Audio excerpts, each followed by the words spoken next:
Patapos na rin ang mga misa bilang pag-alala sa pumanaw na si Pope Francis. At mula rin dito sa Vatican, magbabalita live si Mon Gualvez. Mon?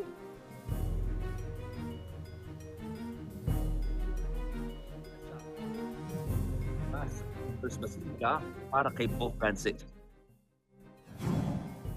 Iginit ni Cardinal Protodeacon Dominique Mamberti ang katapatan ng pumanaw na Santo Papa sa kanyang misyon sa pag-ibig, ang magsilbi sa simbahan at sa buong sambayanan hanggang sa huli niyang lakas ng may gabay ng Birheng Maria.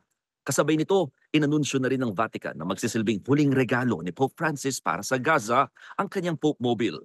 Bago siya pumanaw, hiniling niyang maging health clinic ito para sa mga kabataan doon. Matatandaan na noong siya ay nabubuhay, isa sa naging pinaka-concern talaga ng Santo Papa ang sitwasyon sa Gaza. Maya't maya pa nga siyang nagbi-video call doon kahit pa nung mga panahong mahina na siya. Sa conclave na magsisimula sa Miyerkules, May 7, si Cardinal Mamberti rin ang mag-aanunsyo ng mga katagang Habemus Papam o We Have a Pope. Siya kasi ang head ng Supreme Tribunal ng simbahan na tinatawag na Apostolic Signatura. Sa mga susunod na araw bago ang conclave, araw-araw nang magsisimula sa Casa Santa Marta ang mga kardinal para sa kanilang mga ritual, pananalangin at refleksyon.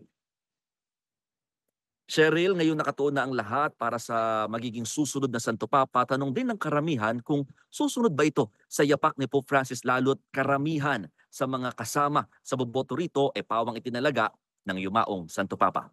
Cheryl. Maraming salamat, Mon Gualvez.